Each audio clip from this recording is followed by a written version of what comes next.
Habari gani mpenzi mtazamaji wa kipindi chetu cha Bobea Andikoni kutoka katika channel yetu ya SUA SDA Church Media. Ni wakati mwingine ambapo tunakualika katika somo la siku ya leo, tukiwa katika somo la 12 ambalo linasema dini za ushirikina za mwisho wa dunia. Dini za ushirikina za mwisho wa dunia.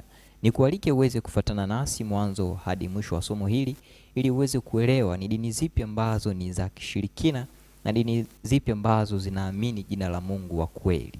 Hivyo fuatana nasi mwanzo hadi mwisho. Na kabla tujaanza nitamwalika Madam Lesia ili aweze kutufungulia kwa ombi. Karibu sana. Tuombe. Asante Mungu wetu kwa ajili ya wema na upendo wako. Asante kwa ajili ya uaminifu wako. Muda na masaa haya tunapokuja kwa ajili ya kujifunza maneno yako matakatifu, tunakusihi kwa pamoja nasi, lakini pia ukambariki na kumuongoza ndugu mtazamaji na msikilizaji, ili hatimaye sote tukaweze kubarikiwa na maneno yako. Tunaamini kwamba utakuwa pamoja nasi mwanzo hata mwisho, kwa jina la Yesu, amina. Za kishirikina ni, ukisikia hili jina ni kana kwamba linakutisha ama ni jina fulani ambalo linashangaza kwa namna fulani. Dini za kishirikina kama zinakuwa na kafara ya namna fulani ama zina ibada ya miungu ama ibada ya namna fulani hivi. Kwa hiyo katika siku ya leo tutaangalia juu ya hizi dini za kishirikina, sifa zake, mambo ambao wanayafanya na matendo yake. Ni kwa nini zinaitwa dini za kishirikina? Na nitaanza na Mwalimu Masala ambaye atatusaidia kuelewa juu ya hizi dini za kishirikina ni zipi na kwa nini zikaitwa dini za kishirikina. Karibu sana Mwalimu Masala. Asante sana mwalimu. Dini za kishirikina ni dini ambazo zinafundisha mambo ambayo sio ya kawaida. Yaani kuna vitu ambavyo jamii imezoea kuviona na kuvisikia, lakini pia kuna wakati ambapo dini zingine zinakuja zinafundisha vitu ambavyo vinakuwa ni vigeni katika mazingira yale. Na kwa somo letu la wiki hii kuhusiana na dini za kishirikina, na ikiwepo mojawapo dini ya UFO, Unidentified Flying Object, ambayo kuna makanisa kadhaa ambayo yana imani kama hii ambayo yanafundisha, na hasa ni huko Marekani. Na moja ya dini ambayo iliwahi ipo, kuna baadhi ya washiriki ambao mpaka sasa bado wapo. Ilikuwa kwenye miaka 1977 hivi, ambapo kuna dini hii inaitwa The Heaven Gate, ambao kiongozi wao akiwa ni Marshall Applewhite, ambaye yeye alifundisha kwamba kujiua ni njia mojawapo ya kupata wokovu na kwenda kuishi maisha mazuri zaidi. Yeye aliwafundisha watu wake na alikuwa anatumia saikolojia, kwa sababu watu ambao aliweza kuwashawishi ni watu ambao ni wasomi, wahandisi, lakini pia walimu. Waliweza kuwashawishi na wakaweza kujitoa, na wakasema kwamba wakafurahi kwamba tunajiua, tunaenda wapi? Tunaenda nyumbani. Sasa katika mazingira ambayo tulionayo kipindi cha nyuma, pia tukirejea kwa kanisa la awali, kanisa la mitume, tunamwona mtume Paulo naye alishtakiwa na akapelekwa gerezani na akafungwa kwa namna ya kusema kwamba anafundisha vitu ambavyo havieleweki. Tunasoma kwenye Matendo ya Mitume 20 na kuanzia 24 na kuendelea, utaona jinsi ambavyo Paulo anajaribu kujibu mashtaka. Lakini pia kipindi cha nyuma Walumi waliwashtaki hawa kanisa la awali, wakisema kwamba wanafundisha imani ya kishirikina, yani jambo ambalo sio la kawaida, la kwamba wanakula nyama za watu. Lakini pia walisema kwamba ni unajua, kitu chochote ambacho ni cha kishirikina tunakifanya kisirisiri. Sasa viongozi wa kanisa la awali, Walumi, wao waliona kwamba wanafanya mambo yao kisirisiri, na kwa hiyo hata mtazamaji, ukiwa unafanya jambo lako kisirisiri, wewe ni mshirikina. Lakini ukija kuangalia, kuna baadhi ya wanahistoria ambao walikuja wakaelezea, wakasema kwamba hawa Wakristo wao wanatafuta kumwabudu Mungu wao katika roho na kweli, kwa sababu Mungu wetu yeye katika Yohana 4 kuanzia 22-23 amesema nao wataniabudu katika roho na nini, na roho na kweli. Kwa hiyo hoja kama hizo ndizo ambazo zilisababisha watu wakasema kwamba Wakristo wana dini ya kishirikina. Asante. Nashukuru sana kwa ufafanuzi huo mzuri. Nadhani ndugu mtazamaji, umewahi kukutana ama umewahi kusikia tu mahali fulani mtu anasema hiyo dini yako ni ya kishirikina. Huenda umewahi kukutana na hiyo hali ama umewahi kusikia kwa mtu fulani hivi. Na siku ya leo tu ni kujuza ya kwamba tutaziangalia sifa mbalimbali ambazo zinaelekeza juu ya dini hizi za kishirikina, ikiwepo sifa ambazo na maana ambayo ametuambia Mwalimu Masala juu ya uanzilishwaji wa dini hizi za kishirikina. Katika wiki hii tutakuwa katika kitabu cha Matendo sura ile ya 2 na mstari wa 42 hadi wa 47, ambapo pia nitamwalika Mwalimu Masala atusomee kwa uzuri, na wewe pia unaweza kuwa unafuatilia hapo polepole ili tuweze kuelewa kwa pamoja. Karibu. Matendo 2:42 anasema, wakawa wakidumu katika fundisho la mitume na katika ushirika na katika kumega mkate na katika kusali. 43, kila mtu akaingiwa na hofu, ajabu nyingi na ishara zikafanywa na mitume, na wote walioamini walikuwa mahali pamoja na kuwa na vitu vyote shirika, wakiuza mali zao na vitu vyao walivyokuwa navyo na kuwagawia watu wote kama kila mtu alivyokuwa na haja. Na siku zote kwa moyo mmoja walidumu ndani ya hekalu, wakimega mkate nyumba kwa nyumba na kushiriki chakula chao kwa furaha na kwa moyo mweupe, wakimsifu Mungu na kuwapendeza watu wote. Bwana akalizidisha kanisa kila siku kwa wale waliokuwa wakiokolewa.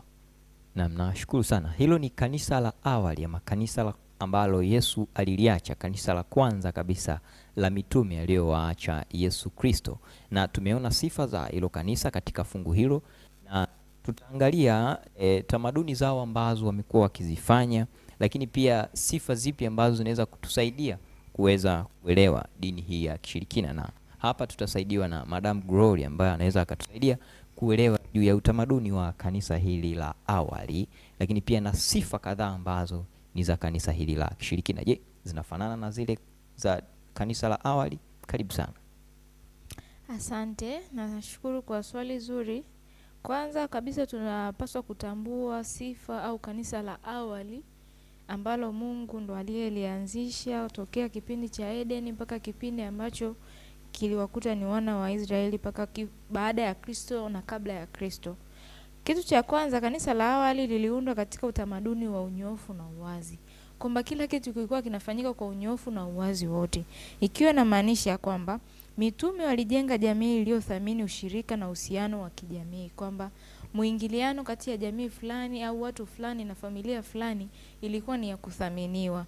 Pia kitu kingine, wale anasema watu walijiunga na kanisa la awali hawakujitenga na jamii zao, kwamba sifa nyingine walijiunga na kanisa la awali na bado hilo kanisa lilikuwa likiwasisitiza au kuwaelekezea swala zima la nini, kujiweka tayari katika swala zima la kuwa na nini, na uhusiano na jamii nzima kwa ujumla. Pia anasema kwamba badala ya kujikusanya pamoja na waumini walitawanyika pande zote, wakichangamana na watu wote popote walipokuwa. Pia sifa nyingine kwamba baada ya kuweza kuunda umoja wao kama kanisa, waliweza pia kuweza kutawanyika huko na huko duniani kwa ajili ya kuweza kufanya nini, kuweza kuchanganyikana na nini, na watu wengine au jamii nyingine ya wale ambao wasioabudu au wasiokuwa nao kanisani. Lakini ukija ukitafakari zaidi kwamba dini ya kishirikina, je, wana sifa gani au walikuwa wanafanya nini? Nitataja tu baadhi ya mambo yao ambao huwa au ni sifa yao kubwa. Kitu cha kwanza, walikuwa na matumizi mabaya ya mamlaka, kwamba walisisitiza sana masuala ambayo yalikuwa yanahitaji utayari na ulazima wa mtu. Pia kwenye upande waliweza kuwatenga watu kutoka katika jamii zao au familia zao. Anasema madhehebu ya kishirikina huwaondoa washirika wao katika familia na marafiki, wakilazimisha upweke. Kutengwa katika jamii mara nyingi husababisha usiri kuhusu imani, malengo na desturi. Na hata hivyo huwa tunaona pia katika jamii zetu za kila siku. Ukifuatilia sana katika dini zinazozuka kila siku, ukiwa unajiuliza na kujua kwamba je, dini yenu inahusisha na nini? Mnamwabudu Mungu yupi au mnaamini nini? Majibu hasa huwa yanakosekana. Na hii tunaweza tukaiona pia katika kitabu cha Yohana 17 mstari wa 15 na 16, anatoa ufafanuzi na maelezo mazuri. Na pia anaendelea anasema hivi, badala ya kuwaondoa wanafunzi wake katika jamii ya Kristo, aliwafundisha kuwa tayari katika dunia lakini si kuwa na dunia, Kwa hiyo ni kitu kingine ambacho kinatofautisha kati ya dini ya awali au dini ambayo ipo katika maandiko matakatifu na dini ambayo ni ya nini? Ya kishirikina.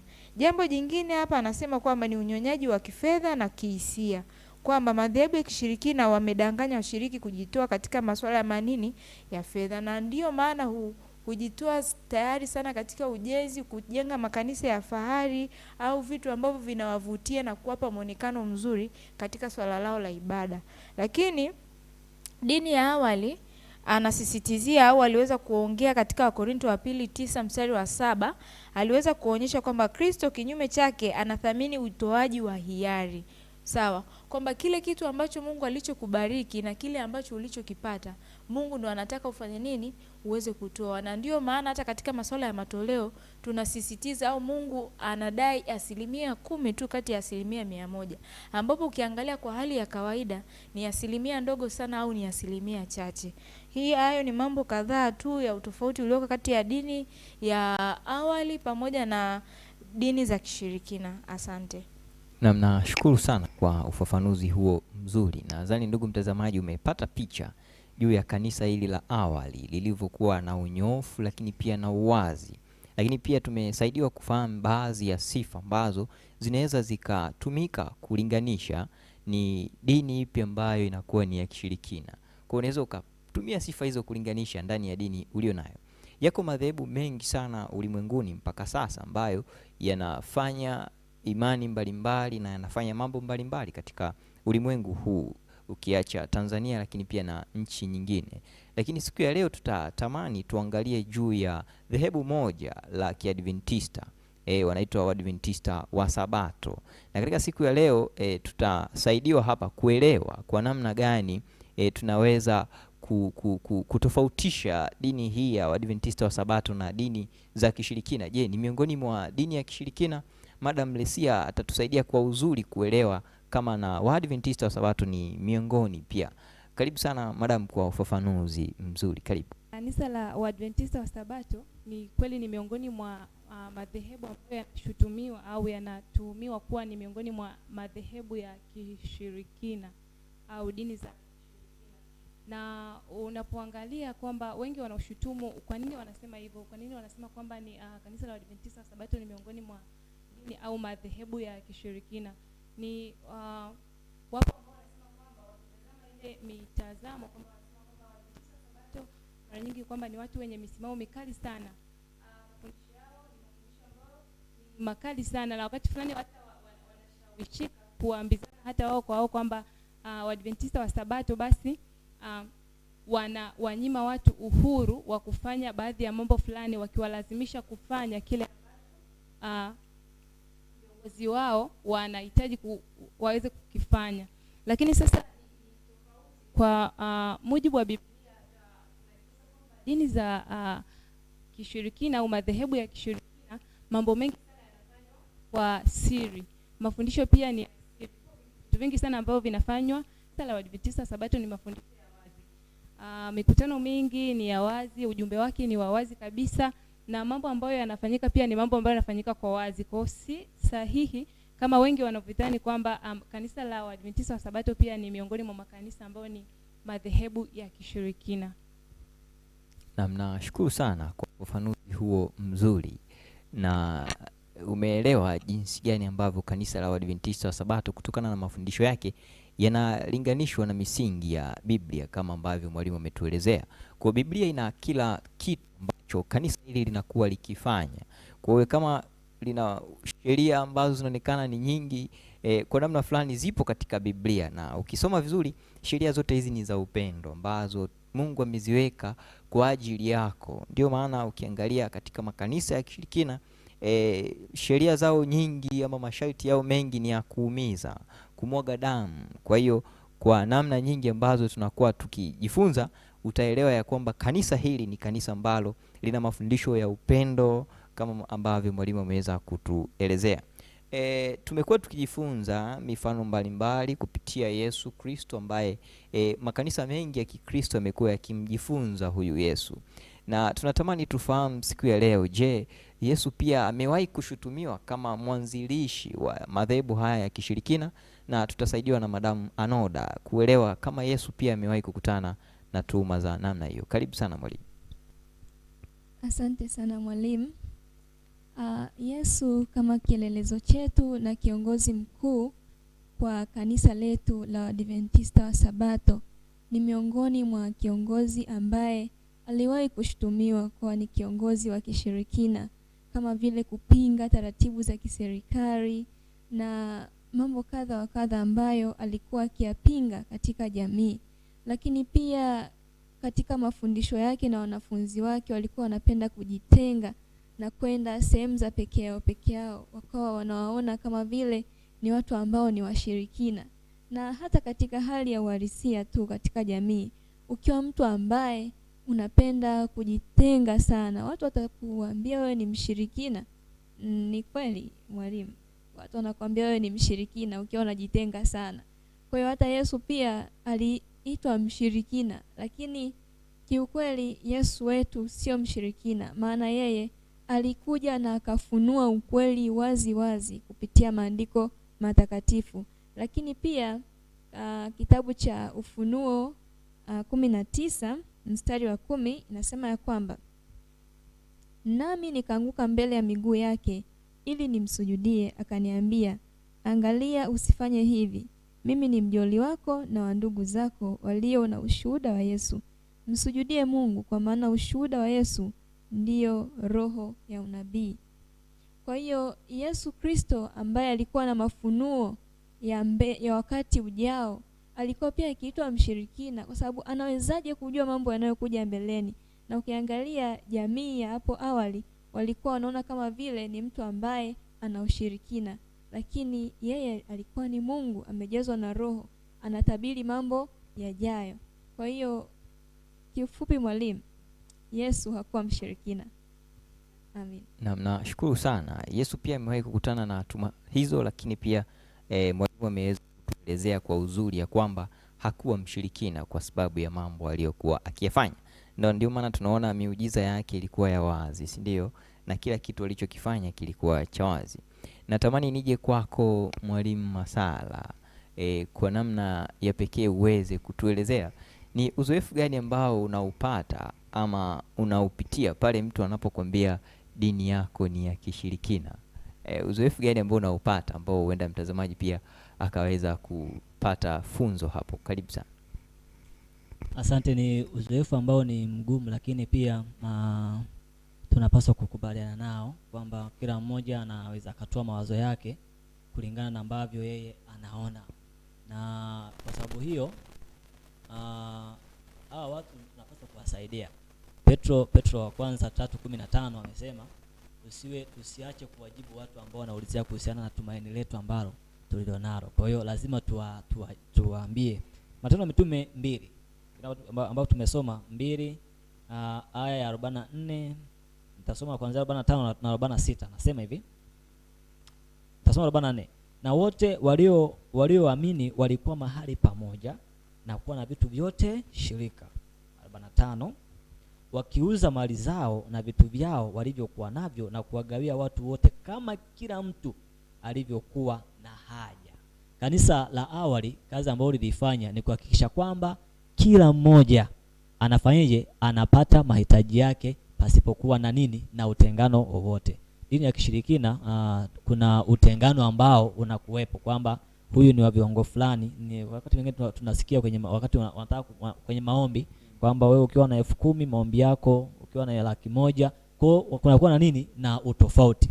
Lakini kwa kanisa la awali kulikuwa hakuna tabaka lolote. Lakini pia kanisa langu linafanya vitu vyote kwa uwazi, kama ambavyo walimu wamechangia kwamba hakuna usiri wowote. Jambo lolote ambalo linatakiwa lifanyike ndani ya kanisa au kwa namna yoyote. Nashukuru sana kwa ufafanuzi huo mzuri juu ya kanisa na mwitikio wake kiujumla, akituonyesha jinsi gani kanisa lake lilivyo la uwazi, ama kanisa letu lilivyo la uwazi. Natamani nije kwako Madam Glory uweze kutusaidia kwa namna ya pekee sana. Tumeona juu ya kanisa la awali na wanafunzi wa Yesu wakati ambapo Yesu anawaacha ndipo wakati ambapo anasimamisha kanisa la kwanza kabisa. Na tumeona miongoni mwa sifa za kanisa la kishirikina ni habari ya changamoto ya matabaka. Viongozi wamekuwa na imani ya kuheshimiwa na kutiiwa kama watakatifu wakati fulani. Lakini pia vipi kwa habari ya hawa mitume? Waliitikia vipi ama walifanya vipi juu ya upotovu huu wa viongozi kutiiwa kama watu fulani watakatifu ambao wanakuwa na kauli katika mambo ya imani? Karibu sana. Asante sana kwa swali zuri.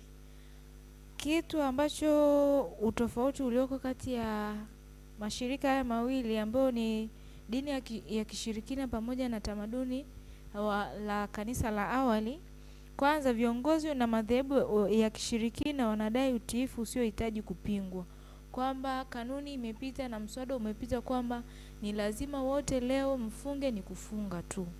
Lakini ukija katika kanisa la awali au hata katika kanisa letu hivi leo, kila kitu kinafanyika kwa nini? Kwa utaratibu na kwa makubaliano fulani.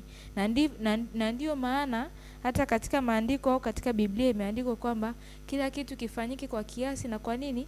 Na kwa utaratibu, ikiwa inamaanisha kwamba hakuna yeyote ambaye atakuwa anaumizwa au anafanya nini? Anaonewa. Na pia mfano mzuri ni Yesu Kristo. Aliweza kuishi na wanafunzi wake 12, lakini aliwatengenezea mazingira ya kuwaonyesha kwamba hakuna mtu yoyote ambaye anaruhusiwa kufanya nini? Kulazimishwa kwamba hichi kitu kifanya nini? Kifanyike. Tunatoa hata mfano mzuri, ni wengi aliweza kukutana nao na ni wengi alioweza kuwabadilisha kupitia maisha yake. Je, kuna ambaye mmoja yoyote aliyemforce? Hapana. Tunapata kisa kizuri kwamba aliweza kumkuta Zakayo akiwa juu ya mti. Alichomwambia tu, shuka unifuate. Lakini Zakayo alikuwa na uwezo wa kusema kwamba sitaki kukufuata, ila kwa sababu ya utayari na uhitaji wake yeye mwenyewe aliamua kufanya nini? Kumfuata. Hichi ni kitu kizuri ambacho tunaweza kukiona pia katika Mathayo 20:25 hadi mstari wa 28.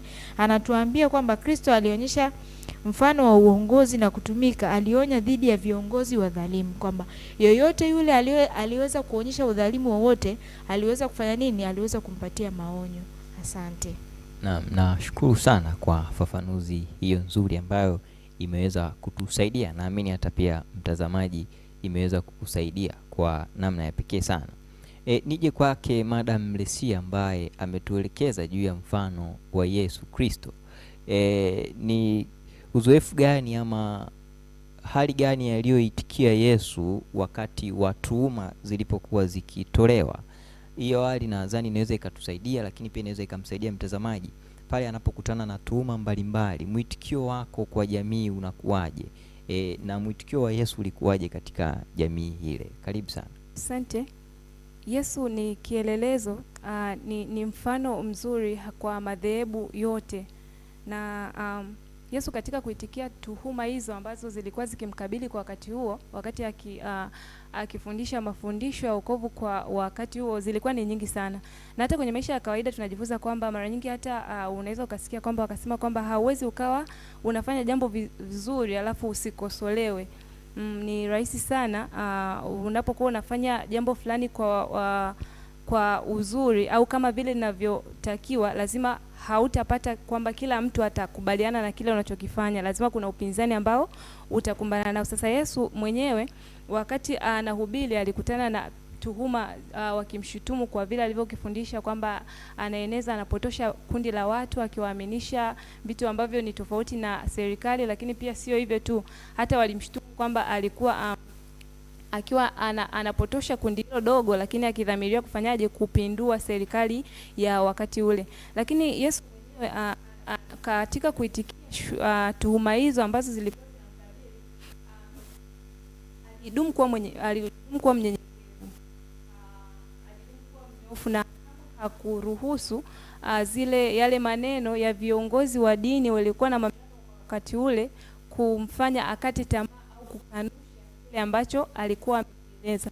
Na ndio maana hata ukisoma katika kitabu cha Yohana 18:20 wanapokuwa akimshutumu kwa tuhuma kama hizo kwamba amekuwa akipotosha, akifundisha mambo ya siri ambayo ni mambo ya kigeni kabisa, ni tofauti na serikali na tamaduni za wakati huo, Yesu mwenyewe anasema kwamba yeye hakufundisha jambo lolote na hakusema neno lolote kwa siri. Ameyasema yote katika mikusanyiko, kwenye makanisa na sehemu kama hizo, na anadumu kuwa mnyenyekevu. Na tunachojifunza pia ni kwamba Yesu katika kuitikia tuhuma hizo zote alidumu kuwa mwaminifu hata mauti ya msalaba. Zile shutuma hazikumkatisha tamaa. Hata alipoteswa, alipodhiakiwa, bado alikubali kwenda na tuhuma hizo mpaka akakubali kufanyaje? Kufa pale msalabani. Alidumu kuwa mvumilivu kwa kila kitu ambacho kilimkabili, na ni kielelezo kizuri hata kwa sisi leo, kwa sababu tuhuma kama hizi zipo na sisi tunaishi maisha ya leo. Wapo watu ambao wanaweza kusema hivi hivi, lakini hiyo haimaanishi kwamba ni wakati wetu wa sisi kukata tamaa. Hapana. Yesu ambaye kwa yeye awe ni kielelezo chetu kwamba hata sisi pia tunaweza kuwa waaminifu ikiwa yeye tutamtazama kama mfano au kama kielelezo cha maisha ambayo yaishi wakati akiwa hapa ulimwengu. Nashukuru sana. Huyo ni Yesu ambaye amekuwa kama kielelezo, na nafurahishwa na unyenyekevu wake ambao yeye alikuwa akisalia tu kuwaombea, anasema wasamehe kwa maana hawajui walitendalo. Ndilo ombi letu na ombi langu na ombi lako ambalo natamani ndugu mtazamaji uwe nalo. Kwa dakika zilizosalia natamani nije kwako Madam Anoda, utusaidie ni kwa kanisa lako wakati fulani limewahi kukutana na tuhuma zipi ambazo zimewahi kulikumba kanisa lako, na wewe ili kuathiri vipi juu ya hizo tuhuma katika kanisa lako? Karibu sana. Asante sana mwalimu. Kanisa langu kiukweli lina tuhuma mbalimbali.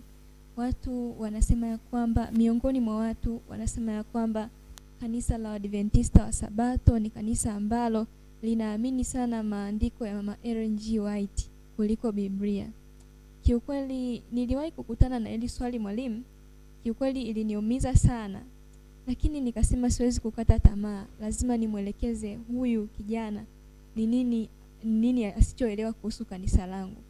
Nilimwambia ya kwamba kanisa letu limejengwa katika msingi wa imani ya Biblia, lakini maandiko ya Mama Ellen White yanafunua na kueleza ukweli halisia wa matukio ya siku za mwisho, lakini pia kuhusu mwanzo ulikuwaje mpaka mwisho wa Biblia.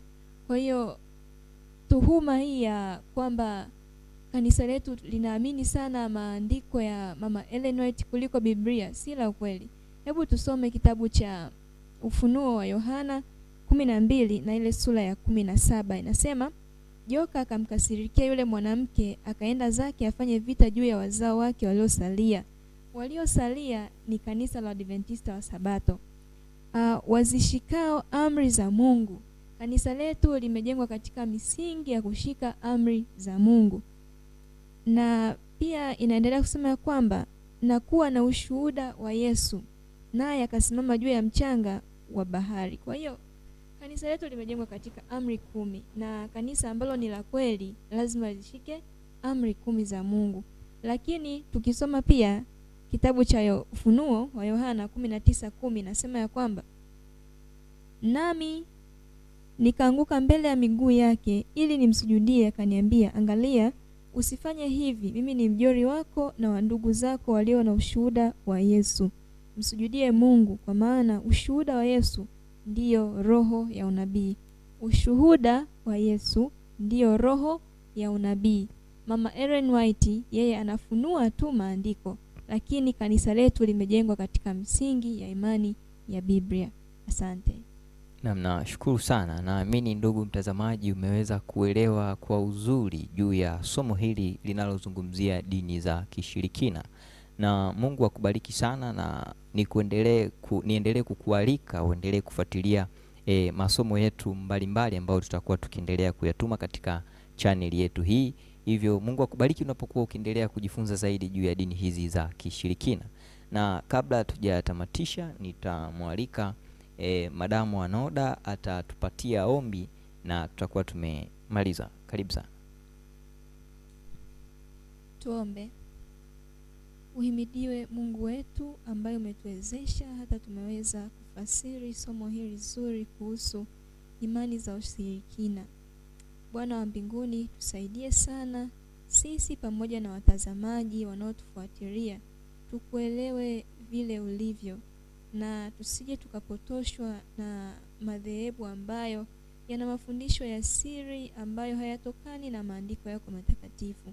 Tusaidie sote tusiwe tu wasemaji wa neno, bali tuyaishi haya tunayojifunza. Katika siku hii inapoendelea, tunaomba Bwana wa mbinguni utulinde kwa pendo lako kuu. Katika jina la Yesu Kristo naomba na kuamini, amen.